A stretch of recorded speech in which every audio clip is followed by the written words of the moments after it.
Welcome to another exciting episode of the 3-Minute Therapy podcast.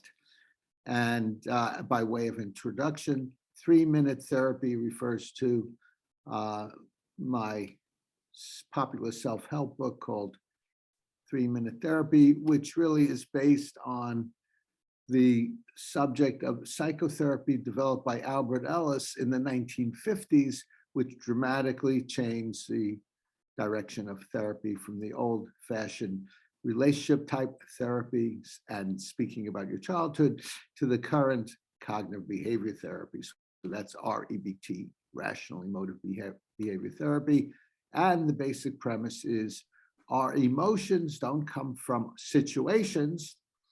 So if I feel depressed when I'm fired from a job, it's not being fired that causes my depression, but rather my thinking about it, what I'm telling myself. That's a very powerful idea, because if it's my thinking that causes my emotions, which it is, and I don't like my emotions, then I can go back to the source, my thinking, not the situations, which we can change also, but more fundamentally our thinking, and change that. Our thinking that leads to disturbed emotions, which we call irrational thinking, comes from escalating our preferences into demands. Musts, shoulds, supposed tos, have tos, demands we put on ourselves, others, or situations, such as I must do well and get approval or else I'm no good, or you must treat me well or else you're no good, or my life must be fair, easy, and hassle-free, otherwise my life is no good. And that leads to the road to hell, which is actually the road to emotional disturbance. So when you're feeling disturbed, look for your musts, your shoulds, and question, challenge them, contradict them, and reinforce your preferences. I am joined, as usual, by Kevin Benbow, another premier REBT therapist. Kevin is in Yuma, Arizona. And Chris Rossini in the background, who's our tech engineer, who helps us make this all happen from the technical perspective. Kevin, is there anything else you'd like to add to the introduction? No, not really. Just that it has been revolutionary in my own personal life and in my parenting to know that my emotions are caused by my beliefs or attitudes. And the beautiful thing about that is I can do something about my beliefs or attitudes. Probably not perfectly, but I can do something. Exactly. And not perfectly, because you, like me and Chris and everyone else on the planet, is an imperfect human who acts imperfectly. So we're not going to do anything perfectly. We could have a goal to act perfectly, as long as we don't define our worth in terms of whether we reach that goal. And the goal could be an incentive to work hard to do as well as you can. Today, we're going to be discussing rational emotive behavior therapy and parenting. And now I have no biological children. I have 2 stepdaughters, lovely stepdaughters, but I just met them when they were adults. But we have an expert here, and he happens to be my partner, Kevin Benbow, who has 5 children. So Kevin, what would you say has been the most useful strategy, approach, perspective, philosophy in raising children imperfectly, rationally? Well, let me start by saying that I didn't start as a good parent. My wife and I have a background in religious fundamentalism, and my opinion is that did not lend itself to very good parenting. It lent itself rather to very rigid thinking, very strong, irrational beliefs how children should and must behave at all times. once we were able to get out of that particular situation, I found that being flexible with my kids, it was always a balance. I once heard a sword master of the sword say, holding the sword is like holding a bird in your hand. If you hold it too tightly, you'll kill it. If you hold it too loosely, it'll fly away. And I think that with our kids, that's kind of the approach we want to take. We want to be firm, we want to discipline, but we want to defeat these beliefs that say they absolutely have to obey me every time, or they have to do what I want them to do, or I'm a lousy individual. So it's being balanced between those two, and I don't think there's a formula for doing it perfectly, or even close to perfectly all the time.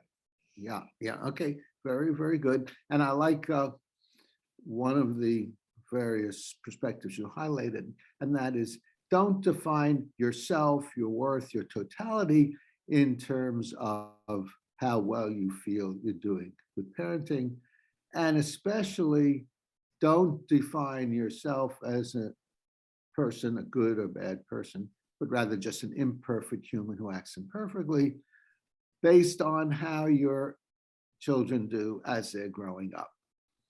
And there are a few reasons for that. One is, even if you are a very, very poor parent, again, that doesn't make you a bad person or a worthless person or a failure.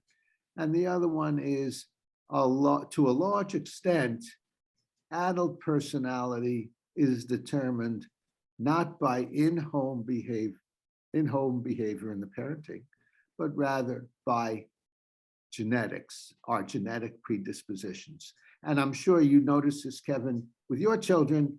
They were not all very different from each other, but some were very different from some of the others, and some were probably somewhat similar. Some were reliable, some weren't so reliable, some were more emotionally disturbed than others. And you were the same parent, essentially, over time. So what makes a difference? And the strong hypothesis is what makes a difference is the genetic predispositions that they inherited from you, your mother, their grandparents, and so on down the line. That's another reason not to blame yourself or hold yourself responsible if your children have problems, or think you're a great person if you have some kids who are doing very well in life. You could give yourself praise for what you did, and especially for your efforts, but not your total self. And Kevin, have you found a challenge in terms of defining yourself in terms of your children's success? Oh yeah, absolutely. It's as a parent, it was really easy, especially when I was a younger parent, to define myself via the behavior of my kids. Part of the problem was, some may find this a little bit controversial, but I was in the ministry for about 8 years. And it's one thing that's looked at is how your kids behave when you're in a fundamentalist type situation. You can find yourself in hot water with your congregation if your children are acting like hellions. And so I put a lot of emphasis on how they acted to their detriment. One thing I tell clients these days is that each child is their own individual. They will do what they want to do for the most part. We can try to influence that behavior. We can teach them what we believe to be the healthy ways to go forward. But ultimately, they're a little individual human being with their own preferences, musts, shoulds, and everything else. And there are some of my kids that it didn't matter what I did, they weren't going to do their homework. That's just how it was. And so at some point as parents, one of the hardest things is just to sit back and let your kids have the negative consequences. So you fail a course, that means summer school for you. That means perhaps you're not going to get into the college you want to. Maybe you'll have to do something else to get by than what you dream of doing. So they are individuals, and it's important for us as parents to know that our job is to influence. It's up to them Yeah. whether they do it or not. Yeah. I think very sage advice. Now, although I've never been a parent, I've heard of them. That's a joke.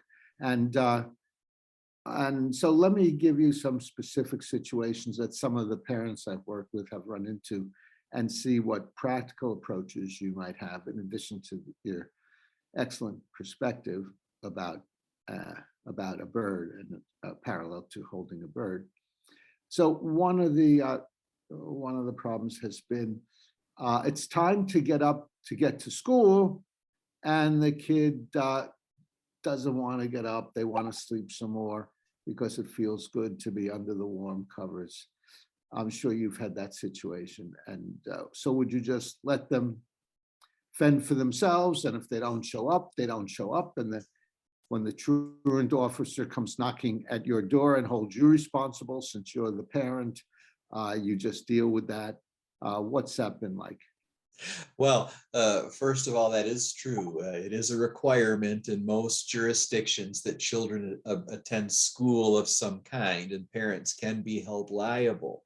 So my thought is I would apply some basic disciplinary tactics. Big problem among parents that I see is they overreact to things. They'll say, Johnny, you get out of that bed or you're going to be grounded for a month or something. Or I'll kill you. Or I'll kill you. Yes.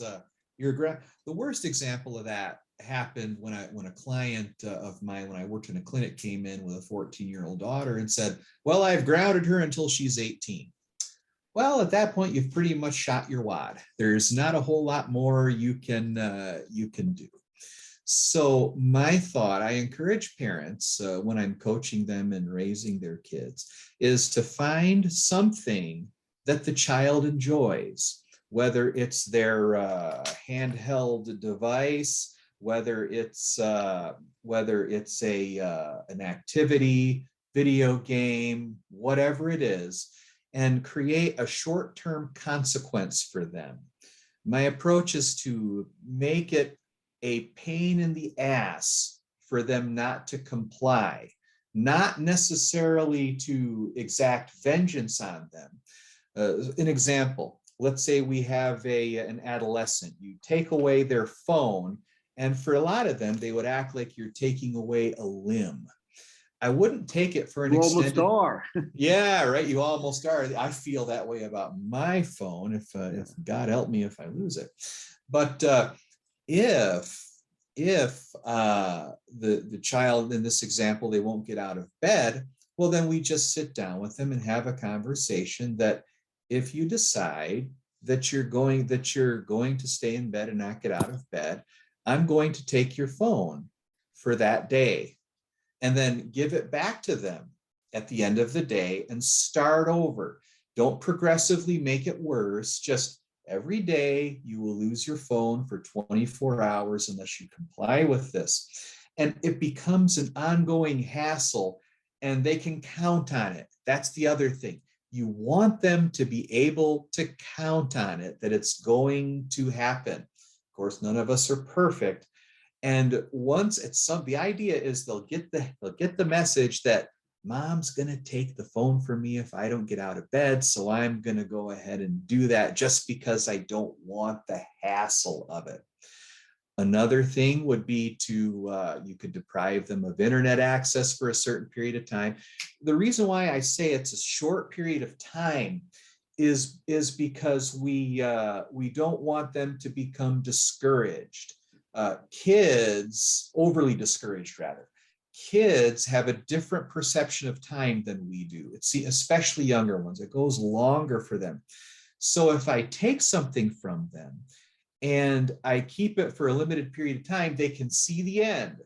And then they get to decide, was it worth it?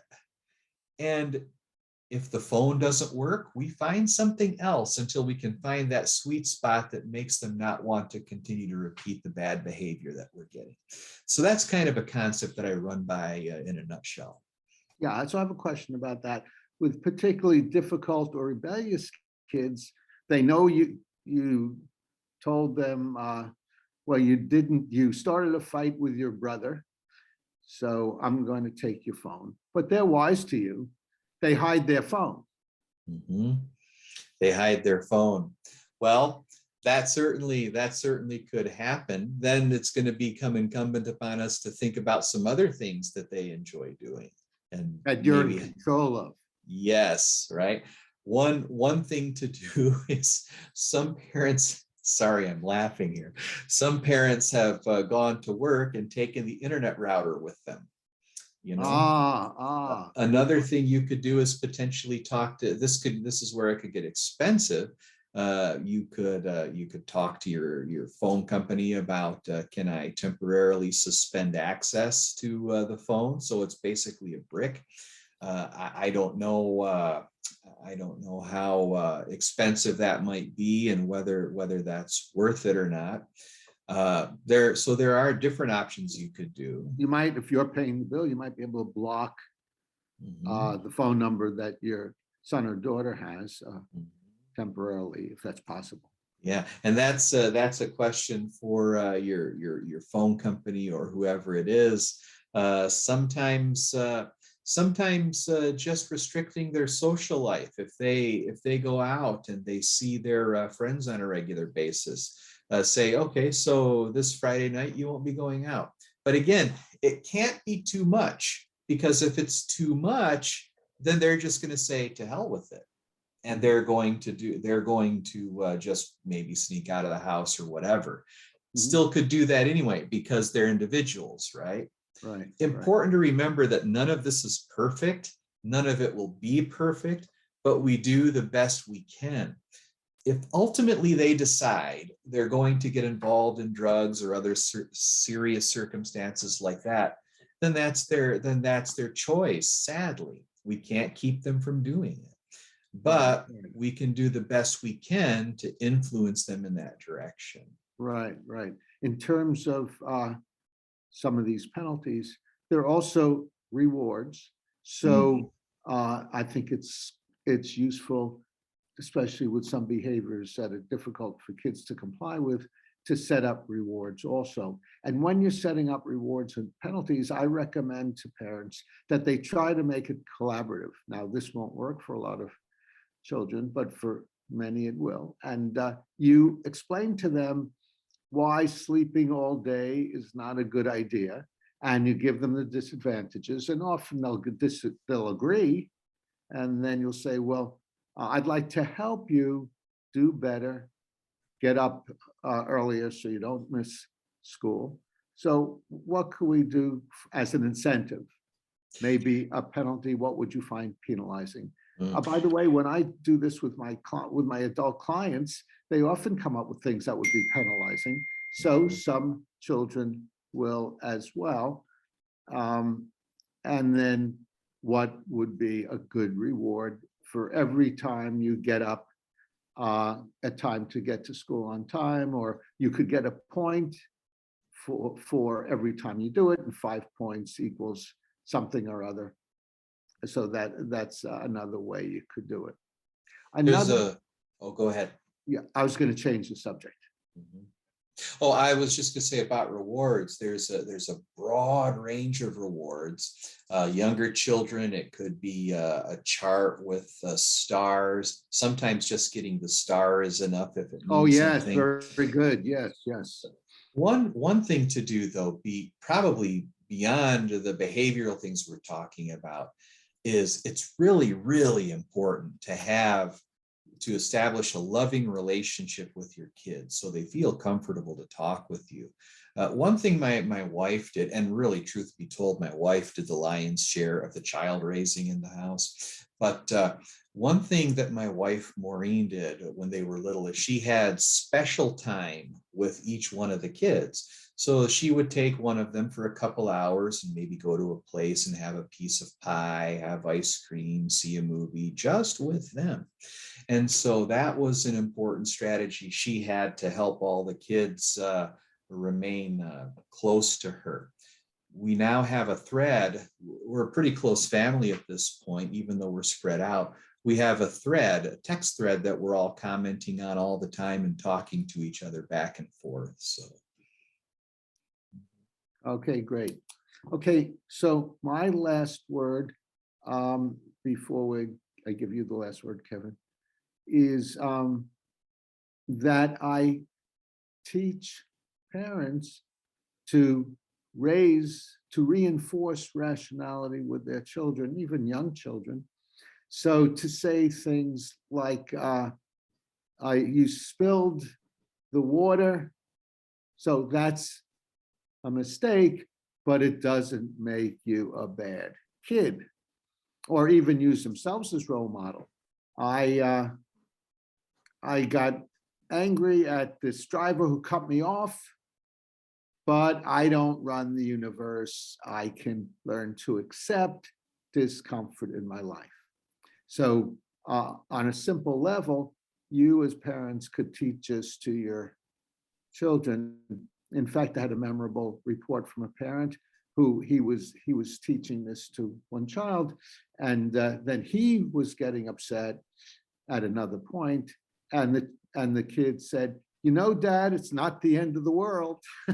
That was really nice. yes, yes, I like that, and I think it reinforces rational emotive behavioral concepts with ourselves when we teach them to other people. Yeah, you have a little therapist for free living with you. Yes, so once when my youngest was about 14, she was having a bit of a temper tantrum in the house, and I was just letting her have it, just letting her have her temper tantrum. And I said, she's going to kill me when I say this. I said, Carolyn, I'm comfortable with you being angry. It doesn't bother me a bit. And she slammed the door, went to her room. Well, a few weeks later, we were in traffic, and I was upset with something going on. I was angry with something happening in front of me. And she poked her little face right out there and she said, Daddy, I'm comfortable with you being angry. So turned it back on me. If I would say anything about being a parent, there's not one size fits all. It's about flexibility. It's about not being overly draconian with the punishments. It's about being loving and giving them rewards and truly being the best you can be with them, but also with the caveat that you will not be perfect, not even close, and they will not be perfect either. Right. Once you get those concepts okay, then you're able to live with whatever happens. Right, very, very good. And so I'll take the last word by recommending a book by Judith Rich Harris, and it's called The Nurture Assumption. The Nurture Assumption, and what that refers to is that it's easy to assume that our children are scarred by the way we raise them if it's negative. So you assume it's nature that does it and turns them into adults, happy adults, unhappy adults. But her research has indicated that about 50% of adult personality comes from genetic predispositions, 40% from out of the home environment growing up, and only 10% from in the home environment. So that's a very, very brilliant and interesting book, The Nurture Assumption by Judith Rich Harris. Okay, thank you very much, Kevin, for being my co-host and guest. I found this episode very, very interesting. Thank you, Chris Rossini, our technical engineer. And comment below if you have any comments about our YouTube. Give us a thumbs up, a like, if you benefited from this in any way. Suggest subjects. You could email me or Kevin or leave a comment. And my website is 3minutetherapy.com. 3 is spelled out. My email address and my phone number is there. So you can suggest subjects or volunteer to be a guest. And today our guest and co-host was Kevin. So we would like to have more guests in the future. It makes it more interesting, I think. Donate to Patreon to help support us. Subscribe to the 3-Minute Therapy podcast to stay on the rational side of life.